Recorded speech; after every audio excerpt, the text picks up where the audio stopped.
Hello UPSC aspirants, I hope you are doing well. Welcome to your own channel UPSC CAPF with Himanshu वत्स। जैसा कि आप सभी को पता है कि हमारी एक सीरीज चल रही है जिसके अंदर हम प्रीवियस ईयर क्वेश्चन डिस्कस कर रहे हैं for the CAPF AC exam 2023।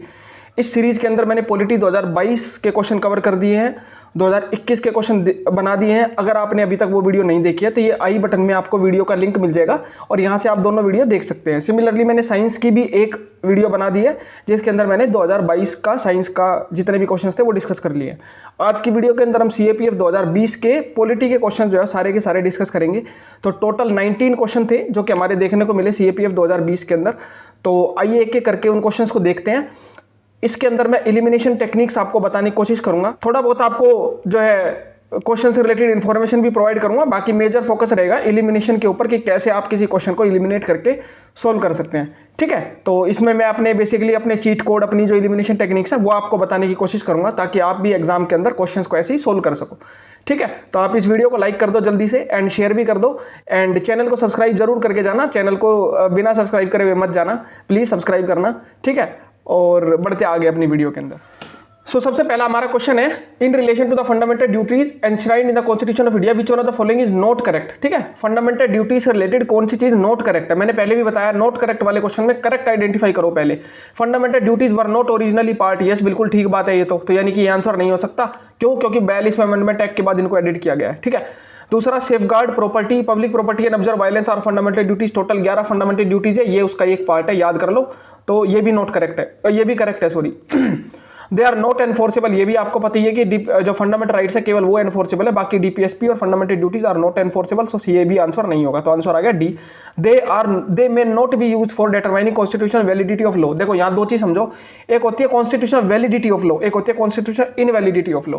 अगर कोई भी एक लॉ है उसकी वैलिडिटी को चेक करना है तो ये देखना पड़ेगा उस मतलब अगर कोई क्वेश्चन है उसकी कॉन्स्टिट्यूशनल वैलिडिटी, इनवैलिडिटी को चेक करना है कि ये इनवैलिड है कि नहीं है, तो उसके लिए हम देखेंगे कोई फंडामेंटल राइट तो वायलेट नहीं हो रहा है। अगर कोई फंडामेंटल राइट वायलेट हो रहा होगा तो वो लॉ जो है वो क्या है, इनवैलिड। बट जब हम फंडामेंटल ड्यूटीज और DPSP की बात करते हैं ये हमारी कॉन्स्टिट्यूशन वैलिडिटी के लिए यूज किए जाते हैं। यानी कि अगर कोई भी एक लॉ है उसकी वैलिडिटी को चेक करना है कि ये वैलिड है कि नहीं, उसके लिए आप फंडामेंटल ड्यूटीज और DPSP को देखोगे। अगर वो उनको पूरा करने के लिए लाया गया है, अगर कोई लॉ फंडामेंटल ड्यूटी और DPSP को इंप्लीमेंट करने के लिए लाया गया तो वो वैलिड डिक्लेयर किया जाता है सुप्रीम कोर्ट के द्वारा।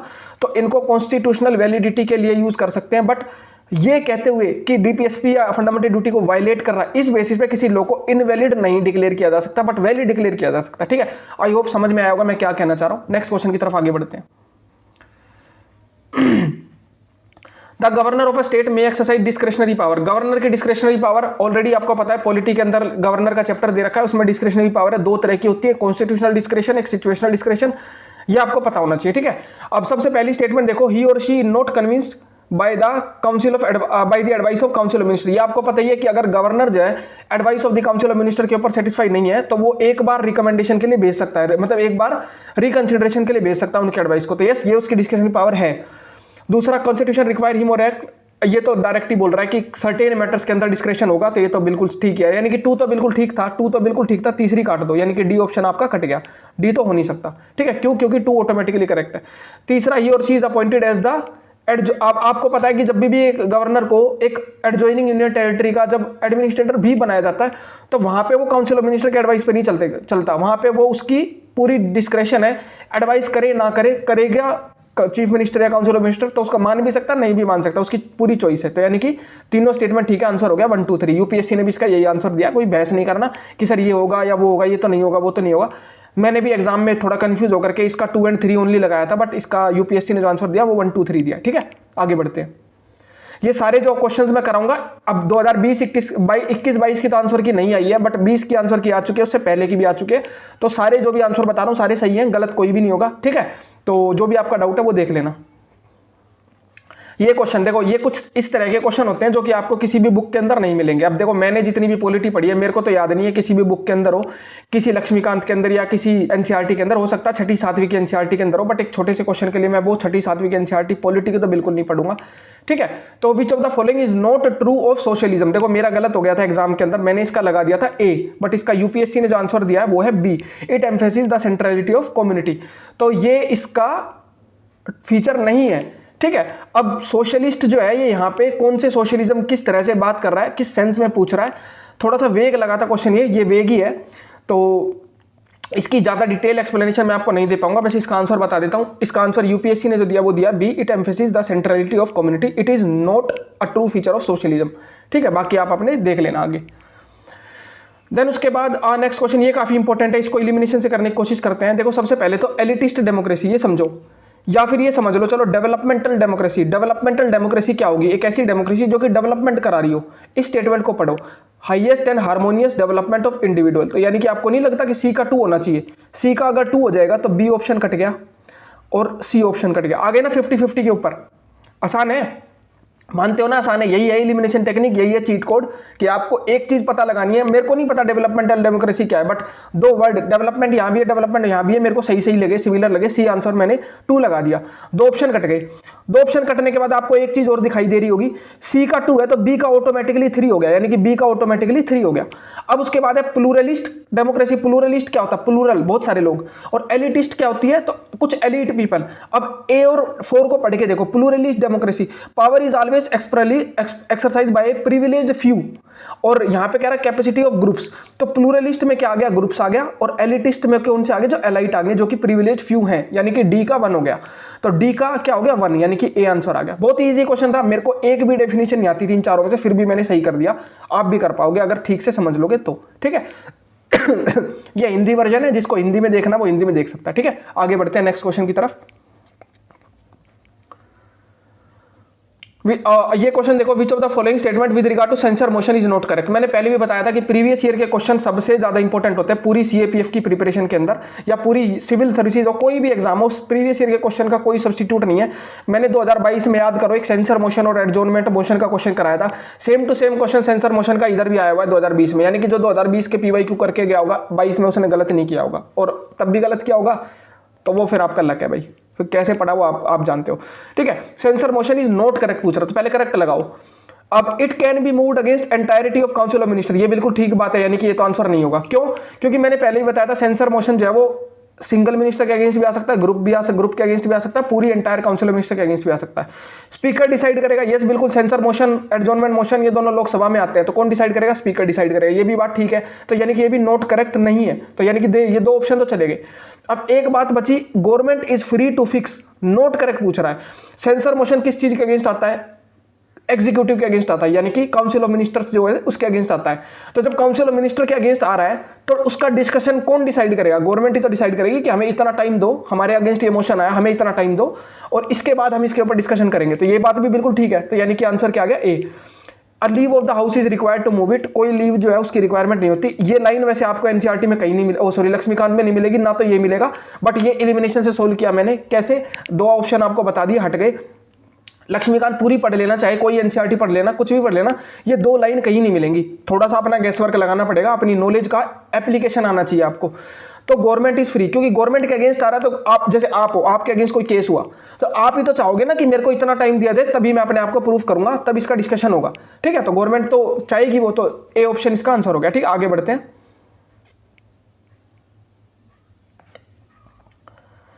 नेक्स्ट क्वेश्चन है, which of the following is not correct. देख रहे हो नॉट करेक्ट वाले कितने क्वेश्चन आ रहे हैं? मनी बिल के बारे में पूछ रहा है, नॉट करेक्ट। मनी बिल केवल लोकसभा में आ सकता है, बिल्कुल ठीक बात है, तो यानी कि ये तो आंसर नहीं होगा। दूसरा, deputy speaker also certify, simple सी बात है, अगर स्पीकर वैकेंट है तो डेप्टी स्पीकर ही स्पीकर है, तो यानी कि ये बात भी ठीक है, गया आंसर ये भी। स्पीकर की अथॉरिटी फाइनल होती है, ये आपने पढ़ा है, स्पीकर की अथॉरिटी फाइनल होती है, तो यानी कि ये भी ठीक बात है, ये भी नोट में नहीं आएगा। डी बच गया, it can be refer to a joint. जब आपको पता है कि जब मनी बिल है वो सिर्फ लोकसभा में आता है, राज्यसभा तो सिर्फ रिकमेंडेशन दे सकती है, और उसको भी मानने ना मानने वो लोकसभा की पावर है। ठीक है, तो यानी कि जॉइंट सीटिंग तो होगी ही नहीं, तो डी आंसर हो गया नोट करेक्ट। ठीक है, आगे बढ़ते हैं। The idea of social justice, ये एक और क्वेश्चन है जो सोशलिज्म और सोशल जस्टिस का क्वेश्चन है, ये है बहुत ट्रिकी क्वेश्चन, इसके बारे में थोड़ी कहानी बताऊंगा। ठीक है, requires that which of the following are correct. अब देखो इन स्टेटमेंट को पढ़ो, मैंने आपको पहले बताया कि जो जो क्वेश्चन पढ़ो और लगे कि ये जनरल स्टेटमेंट है, जनरली वो सही पाएंगी। ठीक है, सोशल जस्टिस क्या होगा? सबसे पहले तो बोल रहा है due and equal consideration given to all individual, ये तो बिल्कुल सही बात होनी चाहिए। क्यों? क्योंकि सारे इंडिविजुअल्स को हम, जस्टिस का मतलब ये है कि सबको इक्वल एंड ड्यू कंसिडरेशन देना है, तो दूसरी तो बिल्कुल सही है, दूसरी सही है, यानी कि एक ऑप्शन गया। ठीक है, अब उसके बाद equal treatment be supplemented with the principle of proportionality, and दूसरा इक्वालिटी ऑफ ट्रीटमेंट बी। अब देखो दोनों को पढ़ के तो ऐसे ही लग रहा है कि दोनों ठीक है, यानी कि तीनों ठीक है। मैंने आंसर में मैंने क्या 99% लोगों ने इसका 1 2 3 आंसर लगाया था। क्या बोल रहा हूं, 99% लोगों ने इसका 1 2 3 आंसर लगाया था। मैं भी कोई 30 मार्क का नहीं हूं, मैंने भी 1 2 3 लगाया था, लेकिन इसका यूपीएससी ने जो आंसर दिया वो दिया 2 और 3। ठीक है, और यही 2 3 4 क्वेश्चन थे जिनकी वजह से मेरा मार्क्स 153 से गिर के 133 आ गया। ठीक है, मुझे खुद भी समझ में नहीं आया इतने मार्क्स कैसे घट गए, तो यही कारण है। इसका आंसर 2 और 3 है। अब ये इक्वल ट्रीटमेंट भी supplemented with the principle of proportionality के साथ नहीं होगा, क्योंकि प्रिंसिपल ऑफ प्रोपोर्शनैलिटी वहां पे ना इतना टाइम नहीं होता आपको समझ सोचने का कि प्रिंसिपल ऑफ प्रोपोर्शनैलिटी है क्या, लेकिन प्रिंसिपल ऑफ प्रोपोर्शनैलिटी को सही से देखोगे ना तो उसके साथ इक्वल ट्रीटमेंट आ ही नहीं सकती। ठीक है, तो यानी कि पहली स्टेटमेंट आपकी गलत है, आंसर आ गया डी। आगे बढ़ते हैं। Which of the following statement about attorney general is not correct. ठीक है, नॉट करेक्ट समझ में आया। अटॉर्नी जनरल की पहली कंडीशन तो क्या है, जज ऑफ सुप्रीम कोर्ट होना चाहिए, यानी कि ये स्टेटमेंट ठीक है, ये तो आंसर नहीं हो सकता। दूसरा, उसके पास राइट है कि वो सुप्रीम कोर्ट हो, हाई कोर्ट हो या किसी भी कोर्ट हो उसके अंदर जा सकता है। यहां पे ओनली लगा दिया, इसने इस स्टेटमेंट को बना दिया गलत। ये आंसर हो सकता है, अभी देखते हैं आगे। आपको पता है अटॉर्नी जनरल जो है वो ऑफिस होल्ड करेगा during the pleasure of president, बिल्कुल ठीक बात है। एंड उसके पास जो रेम्यूनरेशन आएगी वो भी प्रेसिडेंट ही डिटरमाइन करेगा, ये भी बिल्कुल ठीक बात है। यानी कि ये दोनों आंसर नहीं हो सकते, तो आंसर क्या आ गया बी। मैंने पहले ही बता दिया, इस ओनली ने यहाँ पे आकर के काम खराब कर दिया। अगर ये लिख देता ही enjoy right of audience in the supreme court and high court in India तो ठीक होता, बट ओनली लगा दिया, इसका मतलब कि वो सबऑर्डिनेट कोर्ट में नहीं जा सकता, बट वो जा सकता है। ठीक है, तो इसका बी आंसर हो गया। नेक्स्ट क्वेश्चन की तरफ आगे बढ़ते हैं। With relation to the panchayat, यहां पे अब देखना इलिमिनेशन से कैसे सॉल्व होगा, ये क्वेश्चन दिखाता हूं। हो सकता है आपको याद हो सकता है आपको याद ना हो। एक बोल रहा है कि ओनली द पावर में ओनली द पार्लियामेंट डिटरमाइन करेगा powers of the panchayat and authority. एक तो कह रहा है ओनली द पार्लियामेंट डिटरमाइन, और एक बोल रहा है स्टेट जो है ना वो पावर दे सकता है पंचायत को। यानी कि ये दोनों स्टेटमेंट क्या होगी, कॉन्ट्राडिक्टरी। एक स्टेटमेंट क्या बोल रही है, केवल पार्लियामेंट दे सकता है, एक बोल रही है कि स्टेट गवर्नमेंट भी दे सकता है, तो यानी कि दोनों कॉन्ट्राडिक्टरी होगी, दोनों साथ में नहीं आ सकती। ये पूछ रहा करेक्ट, ये पूछ रहा करेक्ट, दोनों स्टेटमेंट साथ में नहीं आ सकती। जहां पे भी 1 और 2 साथ में है आंसर हटा दो, कहीं पे भी नहीं है, चलो कोई बात नहीं, आगे बढ़ते हैं। अब उसके बाद 1 और 3 स्टेट में डिवोल्व पावर टू पंचायत, तो यानी कि 1 और 3 जो है ये भी साथ में नहीं आ सकती है ना, क्योंकि एक बोल रहा पार्लियामेंट करेगा, एक बोल रहा स्टेट करेगा, तो 1 और 3 साथ में नहीं आ सकती, एक ऑप्शन गया।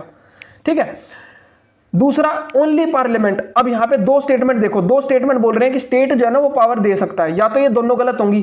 ठीक है, या तो 2 और 3 दोनों गलत होंगी, और या फिर पहली जो है वो गलत होगी। समझ रहे हो, 2 और 3 सेम सेम है, या तो 2 और 3 दोनों आंसर में होंगे या फिर दोनों में से कोई सा भी नहीं होगा। अगर 2 और 3 दोनों में से कोई सा भी नहीं है तब तो आंसर हो सकता है 1 ओनली, और अगर दोनों है तब आंसर हो सकता है 2 और 3 ओनली, यानी कि डी भी गया। ठीक है, अब आपके पास दो ऑप्शन बच गए, या तो 1 ओनली या तो 2 और 3। थोड़ी बहुत नॉलेज आपको चाहिएगी कि स्टेट जो है वो पंचायत है, सेंटर डिवाइड करता है पावर स्टेट को, स्टेट पावर जो है वो डिवाइड करता है किसको, पंचायत को। ये तो यानी कि स्टेट की तो पावर ऑब्वियस सी बात होगी, क्योंकि स्टेट के अंदर है पंचायत। तो अगर पार्लियामेंट देखने लगेगा तो इतनी सारी पंचायत हैं, जहां तक मेरे को याद है 5 लाख के अराउंड, 5 लाख नहीं शायद 2 लाख के आसपास पंचायत है, तो कहां पार्लियामेंट इतना देखता रहेगा, तो यानी कि सी आंसर हो गया। ठीक है, आगे बढ़ते हैं।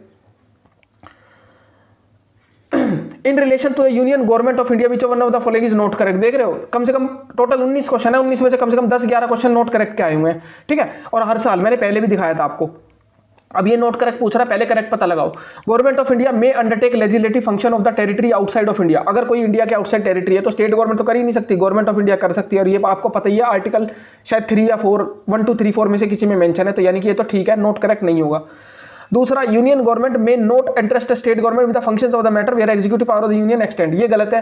क्यों गलत है, क्यों, यही आंसर होगा क्यों गलत है, क्योंकि आपने पढ़ा होगा सेंट्रल स्टेट का रिलेशन चैप्टर लक्ष्मीकांत में, जिसमें legislative power, administrative power, financial power, तो ये एडमिनिस्ट्रेटिव पावर का डिवोल्यूशन बात कर रहा है। म्यूचुअल डेलीगेशन करके एक टर्म होती है, तो ये उसी की बात कर रहा है। लेजिस्लेटिव पावर तो है ही, यूनियन जो है वो लेजिस्लेटिव पावर का यूज करके स्टेट के मैटर्स के ऊपर लॉ तो बना सकता है इन सर्टेन सर्कमस्टांसेस। जो एग्जीक्यूटिव पावर है ना, एडमिनिस्ट्रेटिव पावर है, उसमें भी म्यूचुअल डेलीगेशन होता है, तो यानी कि बी आंसर हो गया। बाकी आगे पढ़ लेते हैं। यूनियन गवर्नमेंट में डायरेक्ट स्टेट की वो कॉन्स्टिट्यूशन मशीनरी मेंटेन करके रखे, कंस्ट्रक्शन करे, कम्युनिकेशन का, बिल्कुल ठीक है, ये तो सही बात है, ये भी नहीं होगा। गवर्नर जो होता है ना वो गवर्नमेंट ऑफ इंडिया कंसेंट लेकर के इंटरेस्ट कर सकता है अपने ऑफिसर्स को विद फंक्शंस, यस बिल्कुल कर सकता है, गवर्नर के पास ये पावर होती है, तो यानी कि बी आंसर हो गया। आगे बढ़ते हैं, कुछ नहीं था इसके अंदर खास, पता लगाना, बस सारी स्टेटमेंट को ठीक से पढ़ो। ठीक है, as per the provision of the constitution of India which one of the following is a correct. पूछ रहा कौन सी करेक्ट, ये भी एलिमिनेशन से सोल्व होगा। ठीक है, बताता हूं कैसे। ओनली पार्लियामेंट के पास पावर है कि वो सब्जेक्ट जो कंकरेंट लिस्ट का उस पर लॉ बना सकता है। दूसरा कह रहा है both parliament and the state legislature power है कि वो सब, तो ये एक बोल रहा है ओनली पार्लियामेंट है, एक बोल रहा है बोथ, तो यानी कि ये दोनों कॉन्ट्राडिक्टरी है। और जब मल्टीपल स्टेटमेंट वाला क्वेश्चन हो और वो कॉन्ट्राडिक्टरी स्टेटमेंट आ जाए, इसका मतलब वो दोनों साथ में नहीं आ सकती। लेकिन जब सिंगल स्टेटमेंट वाला आंसर हो ए बी सी डी और उसमें कॉन्ट्राडिक्टरी स्टेटमेंट आ जाए, तो यानी कि आंसर उन्हीं दोनों में से कोई सा एक है, यानी कि सी गया डी गया। ठीक है, समझ रहे हैं मैं क्या कह रहा हूं? अगर मल्टीपल स्टेटमेंट वाला क्वेश्चन है, उसमें कॉन्ट्राडिक्टरी स्टेटमेंट आ गई, इसका मतलब वो दोनों साथ में नहीं आ सकती, वो ऑप्शन हट जाएगा। लेकिन जब ए बी सी डी वाला क्वेश्चन है और उसमें कॉन्ट्राडिक्टरी स्टेटमेंट आ जाए, तो आंसर उन्हीं दोनों में से कोई सा एक होगा, बाकी ऑप्शनों को हटा दो, सी और डी हट गए, अब बचा सिर्फ ए और बी। एक कह रहा है केवल पार्लियामेंट बना सकता है, एक कह रहा है कंकरेंट लिस्ट के ऊपर दोनों बना सकते हैं, तो आंसर क्या हो गया? दोनों बना सकते हैं। ठीक है, आगे बढ़ते हैं। देख रहे हो एलिमिनेशन टेक्निक की पावर, यही है। मैं देख रहा हूं कि मैं तो मेहनत करके अपनी तरफ से बना रहा हूँ, मेरा टारगेट है कि मेरे को वीडियोस जो है कंप्लीट करनी है, सारी पीवाईक्यू की सीरीज करनी है, किसी को देखनी है नहीं देखनी है वो उसकी चॉइस है। बट इसमें ना इन वीडियोस में इतना चीज सीख जाओगे ना, इतनी चीजें सीख जाओगे, इतना एलिमिनेशन सीख जाओगे, इतने चीट कोड समझ में आ जाएंगे, क्वेश्चन देखते ही बनेंगे आपके। ठीक है, 2-4 क्वेश्चन गलत हो जाते हैं, सबके गलत हो जाते हैं, बट मैं बता रहा हूँ मेरे जो स्टूडेंट है, जो पेड बैचेज के स्टूडेंट है, उनका कहना है कि सर एलिमिनेशन टेक्निक जो भी आप बता रहे हो बहुत ज्यादा यूजफुल है, 10 में से 10 क्वेश्चन सही कर जाते हैं कई बार वो उसी चीज का यूज करके। ठीक है, जो मैं उनको रेगुलर क्विज देता हूं, तो इसलिए इन वीडियो को देखो बहुत अच्छे तरीके से, बार बार देखो, सीखने की कोशिश करो, शेयर करने की कोशिश करो, जितने ज्यादा स्टूडेंट्स तक पहुंचेगी उतनी अच्छी बात है, देखेंगे उनका ही फायदा है, बाकी आपकी चॉइस है फिर वो तो, बाकी हम तो अपनी तरफ से मेहनत कर सकते हैं।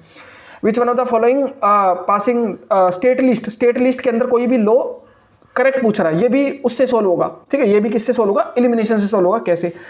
Even in the sphere of state list parliament can legislate, एक कह रहा पार्लियामेंट कैन लेजिस्लेट, एक कह रहा पार्लियामेंट कैन नॉट लेजिस्लेट, दोनों क्या होगी? Contradictory statement. क्या होगी? एक कह रहा पार्लियामेंट कैन लेजिस्लेट, एक कह रहा पार्लियामेंट कैन नॉट लेजिस्लेट, दोनों क्या है? कॉन्ट्राडिक्टरी, यानी कि दोनों साथ में नहीं आएंगी। 1 और 2 जहां पे भी है हटा दो, 1 और 2 साथ में नहीं आएंगी।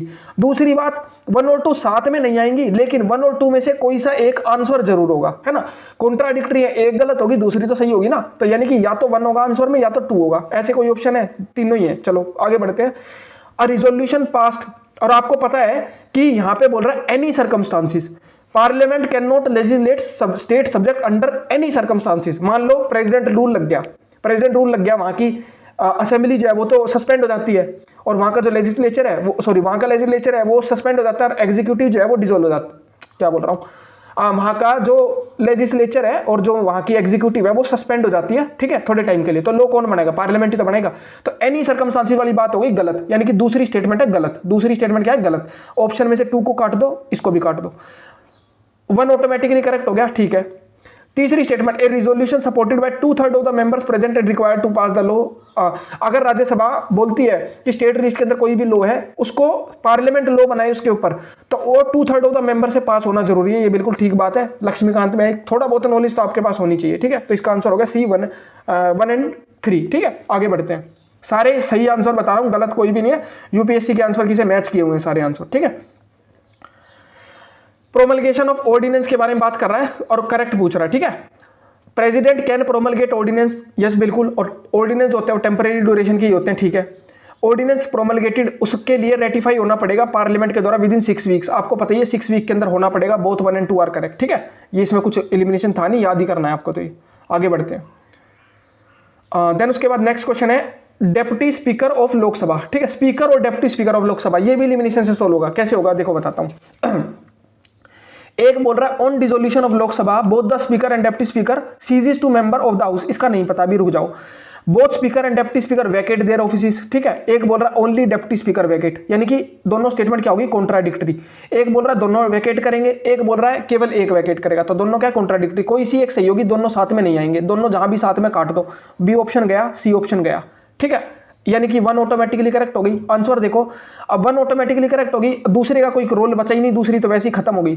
समझ रहे हो मैं क्या कह रहा हूं? फिर से बता रहा हूं, 2 स्टेटमेंट अगर कॉन्ट्राडिक्टरी हैं इन मल्टीपल चॉइसेस वाले स्टेटमेंट्स, देन उस सिचुएशन में वो दोनों स्टेटमेंट में से कोई सी एक सही होगी, दोनों साथ में अगर है तो गलत हो जाएगा। ठीक है, तो यानी कि एक कह रहा बोथ होंगे और एक कह रहा एक होगा, तो दोनों कॉन्ट्राडिक्टरी, दोनों में से जो भी साथ में आ गए वो गलत है ऑप्शन। तो यानी कि बी गया, सी गया, ए बचा और डी बचा। ए और डी में से कौन सा ठीक है? वो 1 ऑटोमेटिकली करेक्ट हो गया। ठीक है, अब 3 के ऊपर बचा सारा का सारा दारोमदार। ठीक है, only deputy speaker Venkat is office, speaker जो है वो वैकेट नहीं करेगा इमीडिएटली। वो कब करेगा? जब नई लोकसभा जब आ जाएगी ना, उसके फर्स्ट सेशन होने से पहले वैकेट करेगा, यानी कि इमीडिएटली नहीं करता। तो ये बात बिल्कुल ठीक है, आपको पता होगा इस चीज के बारे में। ठीक है, तो इसका आंसर क्या हो गया? डी। ठीक है, इसका आंसर क्या हो गया? डी। इसका आंसर हो गया डी। नेक्स्ट आगे बढ़ते हैं। ठीक है, चेयरपर्सन, ये देखो ये क्वेश्चन ऐसा क्वेश्चन है जो कि आपको किसी भी तमाम किताब पढ़ लेना, कहीं भी पढ़ लेना नहीं मिलेगा। मैं पहले ही बोलता हूं सोर्सेज लिमिटेड रखने हैं। एक आधा क्वेश्चन इधर उधर से आ गया इसका मतलब ये नहीं है कि आप इधर उधर की किताबें उठाने लग जाओ। हो सकता है कोई बोल दे कि सर ये सुब्बा राव के अंदर गिवन है, बट मैं नहीं कहता कि वो पढ़ो भाई। लक्ष्मीकांत मोर देन इनफ है, ज्यादा ज्यादा इंडियन कॉन्स्टिट्यूशन नेटवर्क और पढ़ ली, इसके अलावा किसी और चीज की रिक्वायरमेंट नहीं है।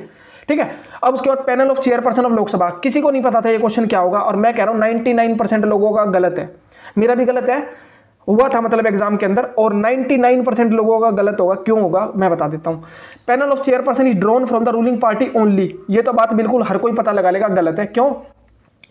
पार्लियामेंट के अंदर इतनी सारी पार्टीज होती है, आपको इवन ये भी पता होगा कि स्पीकर और डिप्टी स्पीकर वो भी रूलिंग पार्टी अपोजिशन पार्टी किसी के भी हो सकते हैं। तो पहले पैनल ऑफ चेयरपर्सन तो कुछ भी नहीं है उनके सामने, जब वो अपोजिशन पार्टी से हो सकते हैं तो ये क्यों नहीं हो सकते? तो पहली स्टेटमेंट तो बिल्कुल गलत है, इसको हटा दो, ए ऑप्शन चला गया। अब यहाँ के हर कोई फंस गया था। Panel of chairperson is nominated by different political party, नहीं पता। पैनल ऑफ चेयरपर्सन में 10 मेंबर होते हैं, ये सबको पता है। दूसरी चीज, वन ऑफ द मेंबर वो प्रिसाइड करेगा अगर डिप्टी स्पीकर और स्पीकर प्रेजेंट नहीं है तो, ये भी सबको पता है। यानी कि पैनल ऑफ चेयरपर्सन में 10 मेंबर होते हैं, और अगर स्पीकर और डिप्टी स्पीकर नहीं है तो इन्हीं में से कोई सा एक प्रिसाइड करेगा। वो कौन डिसाइड करेगा? प्रेसिडेंट डिसाइड करेगा। तो तीसरी स्टेटमेंट है करेक्ट, तीसरी करेक्ट है, यानी कि डी ऑप्शन भी गया। ठीक है, आपका डी ऑप्शन भी गया। तो यानी कि आपके कौन कौन से बचे? या तो आपका बी बचा या तो आपका सी बचा। 3 ऑटोमेटिकली करेक्ट है, सारा खेल आ गया 2 पे। अब हमने सोचा था, जो भी एग्जाम दे रहा था उसने यही सोचा होगा, पैनल ऑफ चेयरपर्सन को पॉलिटिकल पार्टी थोड़ी ना वो करेगी, नॉमिनेट करेगी। ठीक है, इसलिए दूसरी स्टेटमेंट को मैंने भी गलत माना था, सारी आंसर की ने भी गलत दिया था। दूसरी स्टेटमेंट को सबने आंसर 3 ओनली दिया था, बट यूपीएससी ने इसका आंसर 2 और 3 ओनली दिया है। क्यों? क्योंकि पैनल ऑफ चेयरपर्सन में 10 मेंबर आ रहे हैं।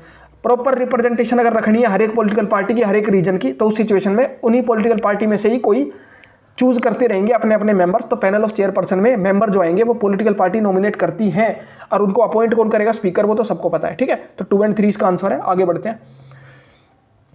अब उसके बाद है एक member giving notice to the resolution of removal of speaker. हाँ, ये क्वेश्चन भी आपको कहीं नहीं मिलेगा, किसी बुक में पढ़ लेना, कहीं नहीं मिलेगा।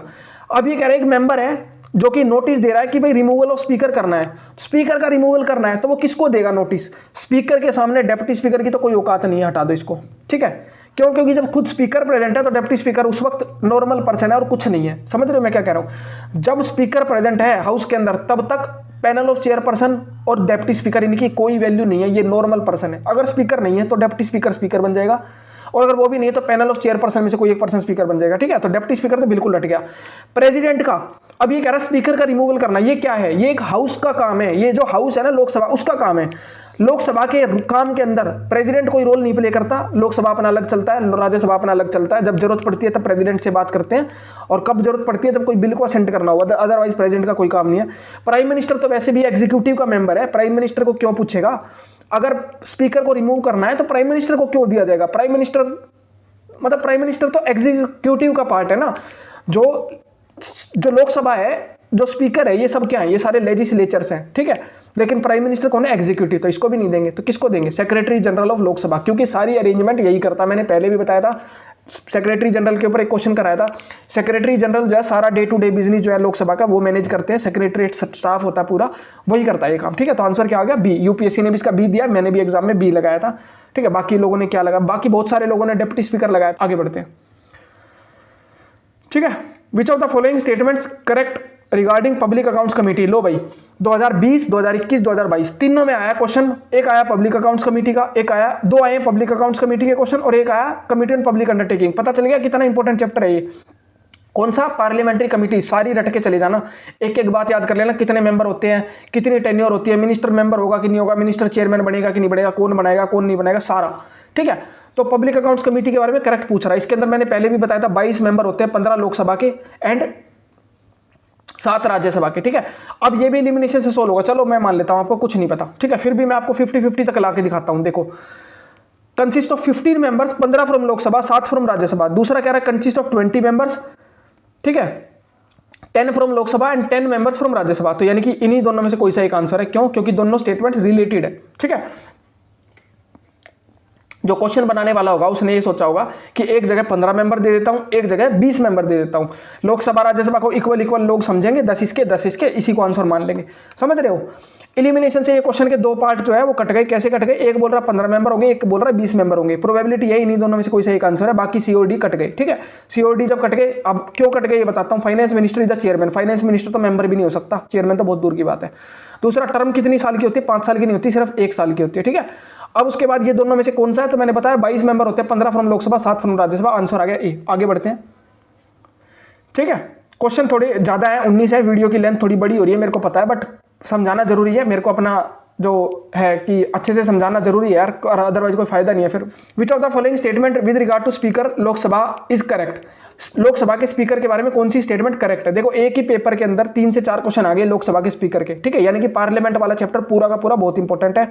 फंडामेंटल राइट बहुत इंपॉर्टेंट है, डीपीएसपी, फंडामेंटल ड्यूटी, प्रेसिडेंट, ठीक है, prime minister, council of ministers, and then अपना parliament, state legislator, high court, supreme court, subordinate court, panchayat, सारे। ठीक है, अब कह रहा है election of the speaker of Lok Sabha is conducted by the election commission of India. काट दो इसको, करेक्ट पूछ रहा है ना। इलेक्शन कमीशन ऑफ इंडिया सिर्फ प्रेसिडेंट का, वाइस प्रेसिडेंट का, स्टेट की असेंबलीज का एंड पार्लियामेंट का, इनके इलेक्शन कराते हैं। स्पीकर ऑफ लोकसभा का इलेक्शन कौन करेगा? हाउस अपने आप ही कर लेगा, और डेट कौन डिसाइड करेगा? प्रेसिडेंट। पहली स्टेटमेंट गलत, 2 ऑप्शन गए, 2 ऑप्शन गए। दूसरी ऑटोमेटिकली करेक्ट होगी, पढ़ने की जरूरत भी नहीं है। आगे बढ़ो। Speaker does not exercise casting vote. बिल्कुल करता है जी, क्यों नहीं करता? गलत है। तीसरी स्टेटमेंट भी गलत है। क्यों? अगर इक्वालिटी ऑफ वोट्स आ गई तो स्पीकर को बनाया इसलिए गया है कि वो डेडलॉक को तोड़ेगा और वो कास्टिंग वोट डाल देगा। ठीक है, तो तीसरी स्टेटमेंट क्या होगी? गलत। ठीक है, तीसरी स्टेटमेंट क्या होगी? गलत, यानी कि आंसर क्या आ गया? ए। खत्म। आगे बढ़ते हैं। Who was the president of the constituent assembly? कौन था president of the constituent assembly? अगर ये नहीं पता है तो भाई फिर तैयारी दोबारा से शुरू करो। ठीक है, पता होना चाहिए आपको कौन है। राजेंद्र प्रसाद। यहाँ एक चीज गड़बड़ हो सकती है, कुछ लोग बी आर अम्बेडकर भी लगा सकते हैं। ये president of the constituent assembly पूछ रहा, ना कि ड्राफ्टिंग कमेटी। ड्राफ्टिंग कमेटी के चेयरमैन बी आर अम्बेडकर थे। कंस्टिट्यूएंट असेंबली पूरी जो थी ना, उसके चेयरमैन कौन थे? राजेंद्र प्रसाद। ठीक है, तो आंसर क्या आ गया? बी। ठीक है, ए नहीं है। ठीक है, बढ़ते हैं आगे। तो ये सारे के सारे क्वेश्चन थे जो कि हमारे सीएपीएफ 2020 के अंदर आए, पॉलिटी से रिलेटेड। आई होप कि मैंने थोड़ा सही तरीके से एक्सप्लेन करने की कोशिश करी है। मैं जानता हूँ वीडियो की लेंथ थोड़ी सी लंबी हो जाती है, बट कोई और ऑप्शन मेरे पास है नहीं। 19 क्वेश्चन है। अब मैं करने को तो ये भी कर सकते हैं कि भाई 7-8 क्वेश्चन बता दिया, बाकी छोड़ दिए, बाकी आप अपने आप कर लो। नहीं ना, अगर कर रहे हैं तो फिर पूरा ही करते हैं, इसलिए थोड़ी सी वीडियो लॉन्ग हो जाती है। बाकी आई होप कि आपको समझ में आया होगा। अच्छे से मैंने बताने की कोशिश करी एलिमिनेशन टेक्निक किस तरह से यूज़ करनी है, एलिमिनेशन मेथड को कैसे यूज़ करना है, क्या चीट कोड्स हैं जो कि टॉपर्स यूज़ करते हैं एग्जाम के अंदर उसको क्वालिफाई करने के लिए। मैंने खुद 3 बार बैक टू बैक क्लियर किया, वो भी विद हाई स्कोर। 2020 में 133 थे रियलिटी वाले मार्क्स, 2021 में 180 प्लस हैं, और 2022 में 165 प्लस है। ठीक है, तो आप देख सकते हो स्कोर मेरा। बाकी वीडियो को लाइक करना, चैनल को सब्सक्राइब करना एंड शेयर भी करना वीडियो को। एंड आगे हम फिर 2019 की वीडियो डिस्कस करेंगे जिसके अंदर पॉलिटी के सारे 2019 के क्वेश्चन दिखाएंगे। ठीक है, तो जरूर से लाइक करना वीडियो को, एंड चैनल को जरूर सब्सक्राइब करना। एंड आप मेरा टेलीग्राम चैनल जो है वो भी ज्वाइन कर सकते हो। आप जब ये पॉलिटी की सीरीज पूरी हो जाएगी 2020, 19, 18, तो मैं सारी की सारी पीडीएफ जो ये पीपीटी है, इन सारी पीपीटी को कंबाइन करके सारे क्वेश्चन एक साथ आपको शेयर कर दूंगा मेरे टेलीग्राम चैनल पे। आप उसको ज्वाइन कर लो। ठीक है, वहाँ पे रेगुलरली बहुत इंपॉर्टेंट इन्फॉर्मेशन शेयर की जाती है, एग्जाम से रिलेटेड भी और वैसे प्रिपरेशन से रिलेटेड भी। ठीक है, तो आप उस चैनल को भी सब्सक्राइब करो, लिंक आपको डिस्क्रिप्शन बॉक्स में मिल जाएगा। ठीक है, तो मिलते हैं नेक्स्ट वीडियो के अंदर। Thank you so much, thanks for watching it, have a nice day, thank you.